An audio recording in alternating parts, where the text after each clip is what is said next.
I just wanted to drop a quick video talking about the Fujifilm Design Summit announcements from this morning. Fujifilm did a live stream and announced a new camera called the X-M5 and two new lenses for the X mount, the 16-55 Mark II and the 500mm f5.6.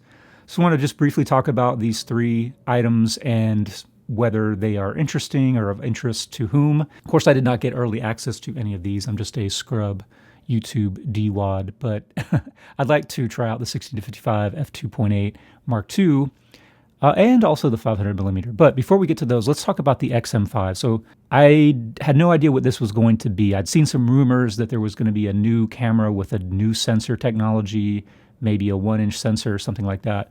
But this isn't that. So this is like an X-mount camera. It's got the X-Trans 4 sensor in it. So from the X-T3, X-T4, and the XS20, it has that same sensor, but it's got the X processor 5. So basically you're getting a kind of a baby XS20. And the price is $800. This seems like Fuji's entree into this sort of content creator vlog style camera that's more video focused. So think of like the Sony ZV line and then maybe even the Panasonic S9. But I think that the XM5 is actually a more capable hybrid camera than the ZV lineup from Sony and also the S9 from Panasonic, because it actually has a mechanical shutter. You can obviously take photos with those cameras, but you will have to deal with rolling shutter to whatever extent that might be an issue where you're shooting.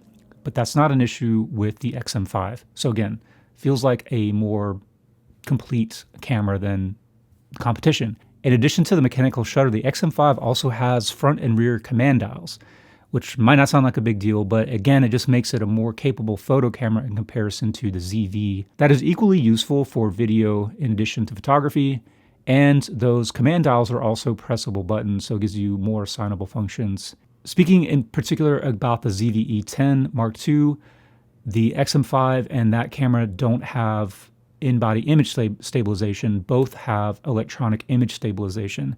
And I did watch the Petapixel sort of impressions video, and they did a pretty intensive sort of demonstration of that EIS and the XM5. It actually looked pretty good. It has a pretty heavy crop, but not like insane. But it really did stabilize like every axis of the shot, and they were doing like a walk and talk. It did look a little wonky. I would imagine you probably want to crank the shutter speed pretty high to get rid of any sort of motion artifacts. It seemed like they did have some motion artifacts in there, and it also seemed like the autofocus maybe wasn't keeping up. So we'll get to that in a bit. But in terms of other capabilities, they have a directional microphone just like the new ZV cameras have, and you can change, the directionality of that microphone like with a touch screen. That was pretty cool. They did a pretty nice demonstration of how that works. It has a headphone jack, which you can't guarantee in a camera of this size. This has the vlog mode and product showcase mode that are in the XS20, and there is a vlog setting right on the top dial on the camera. But they have updated the user interface of the vlog mode to make it a lot easier to use. That was one thing on the XS20. I didn't really find the vlog mode to be really intuitive, which seems counterintuitive in a way. So that's good. They've updated the interface. Another interesting feature that they have in conjunction with that vlog mode is a 16:9 vertical video aspect ratio while still holding the camera horizontally. Of course, you can always just rotate the camera vertically. You'll get the full aspect ratio in 16:9 and the full resolution of the sensor. But according to Petapixel's video, this is cropping a full 1080p resolution out of the 6.2K open gate sensor. I think that's plenty for 9:16. I think a lot of times vertical video platforms like Instagram, I don't know that they even allow you to upload 4K. I could be wrong. And then, of course, 6.2K open gate. That's something that you don't get on Sony. But if you want to have multi-aspect ratio, so vertical video and horizontal, 6.2K open gate is going to give you the option to do both with one frame. So that's pretty cool. It's got the film sim dial that the XT50 has, and it has, I think, 3 empty banks for you to program however you want, and then you could probably just put your own film recipes or film recipes that you get from other people and assign them to those empty banks.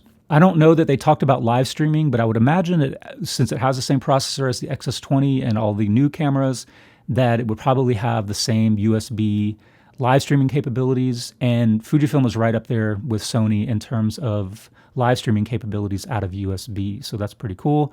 And of course, you could also stream out of the HDMI. Of course, like the ZV cameras and the Panasonic S9, this does not have an EVF.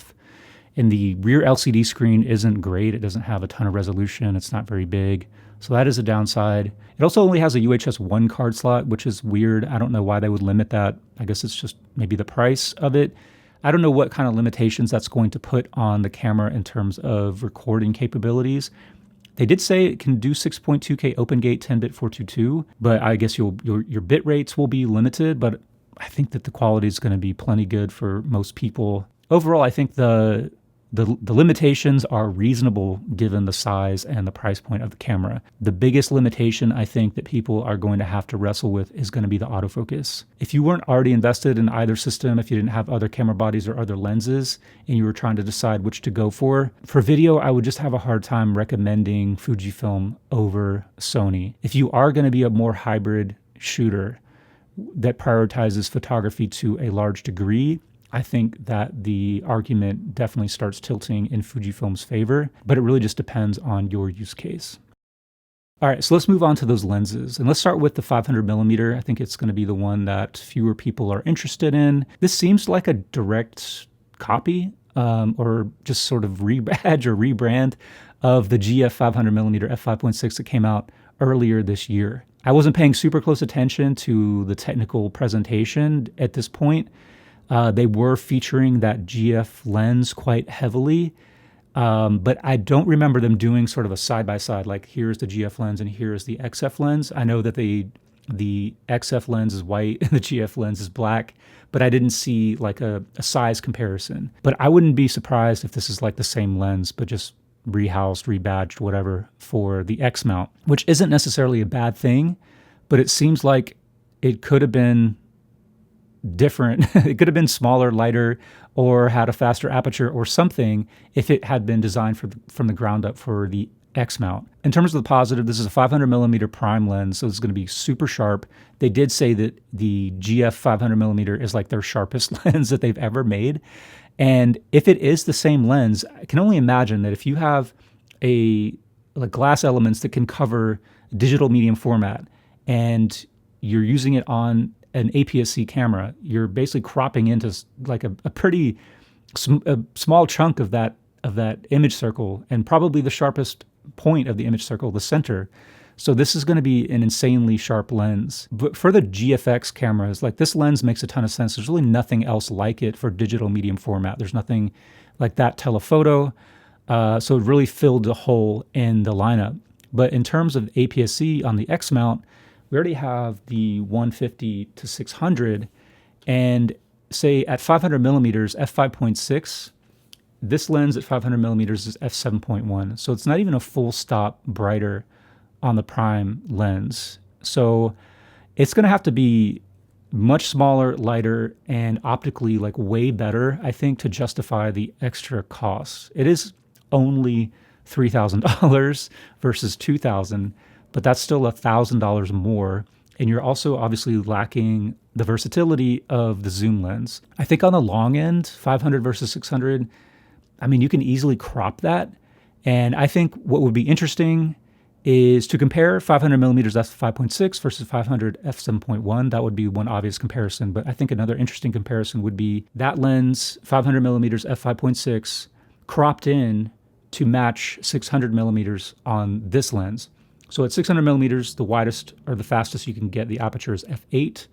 So I wonder what the resulting image quality would be comparing cropped 500mm f5.6 to 600mm f8. I mean, I think it would be an awesome lens. Definitely would love to try it out and compare it. If it is like noticeably sharper and all the things in terms of image quality, then yeah, I mean, it would make sense for a lot of people to spend the extra money to get something that was like optically amazing. But I think for most people, this one just remains just way more versatile and probably good enough. Okay, so bringing me to the last thing is the 16-55 f2.8 Mark II. I was a little bit disappointed. I was hoping that they would do something different, like maybe an f2. I made a video a couple weeks ago talking about how Fujifilm needs to update its lens lineup and improve it, but I feel like they're not doing enough, or maybe they could be taking better advantage of like the promise of mirrorless. So they really went out of their way during this presentation to talk about the core concepts of the X mount. And one of the core concepts was basically compactness, like lightweight, which is what they did with this lens. So this is considerably smaller, lighter than the Mark I version, like really a big improvement. But I would have liked to have seen like an f2, because that's the other thing that some manufacturers are doing with mirrorless is coming up with lens designs that weren't really possible previously. Especially Canon have really pushed this with like f2 zooms, the 28-70 f2 and the 24-105 f2.8.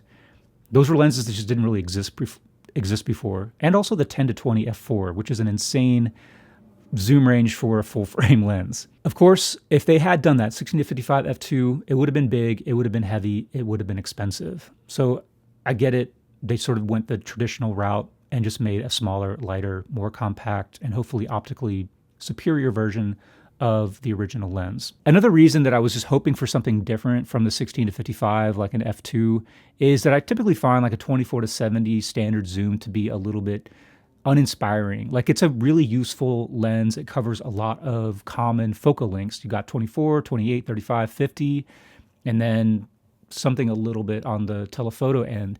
The good thing about Fujifilm 16-55 is that 55 millimeters on crop sensor is actually about an 82.5 full frame equivalent. So you're really getting that 85 millimeter as well. So it makes it an even more versatile zoom lens that can take the place of a whole set of prime lenses.